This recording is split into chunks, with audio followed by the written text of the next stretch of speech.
গত বাম সরকারে চাষ করতে গেলে কৃষকদের নানান সমস্যার মধ্যে পড়তে হতো, মুনাফার মুখ দেখতে পেত না কৃষকেরা। তবে বর্তমানে রাজ্যে মমতা বন্দ্যোপাধ্যায় সরকার গঠন হওয়ার পর থেকেই কৃষকরা অনেকটাই সুবিধা পেয়েছেন, এমনই দাবি করেছেন রাজ্যের পঞ্চায়েত মন্ত্রী প্রদীপ মজুমদার।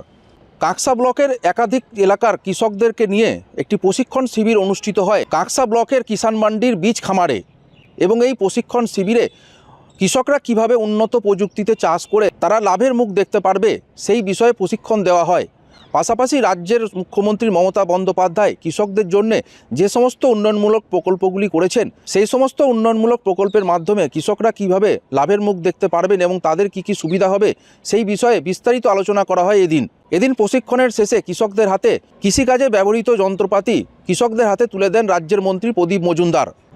রাজ্যের পঞ্চায়েত মন্ত্রী প্রদীপ মজুমদার জানিয়েছেন তিনি একজন কৃষকের পরিবারের ছেলে এবং কৃষকদের সাথে সময় কাটাতে তার বড়ই ভালো লাগে। তিনি জানিয়েছেন কৃষকরা এই সরকারে অনেকটাই ভালো রয়েছে, সহায়ক মূল্যে ধান কেনার জন্য কৃষকরা এখন লাভের মুখ দেখতে পাচ্ছেন।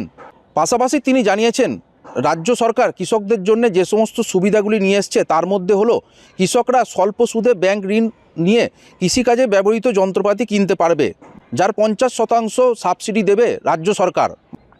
বাকি অর্থ ব্যাংক থেকে লোন দেওয়া হবে এবং সেটি অল্প সুদে নেওয়া হবে। প্রশিক্ষণ পাওয়ার পর এবং কৃষিকাজে ব্যবহৃত যন্ত্রপাতি মন্ত্রীর হাত থেকে পাওয়ার পর খুশি এলাকার কৃষকেরা। তারা রাজ্যের মুখ্যমন্ত্রী মমতা বন্দ্যোপাধ্যায়কে ধন্যবাদ জানিয়েছেন।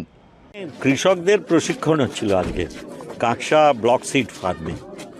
তো আমাকে ওরা জানিয়েছিলেন, আমি তো নিজে চাষা, সেই জন্যে আমি কৃষকদের সঙ্গে সময় কাটাতে সবসময় ভালোবাসি।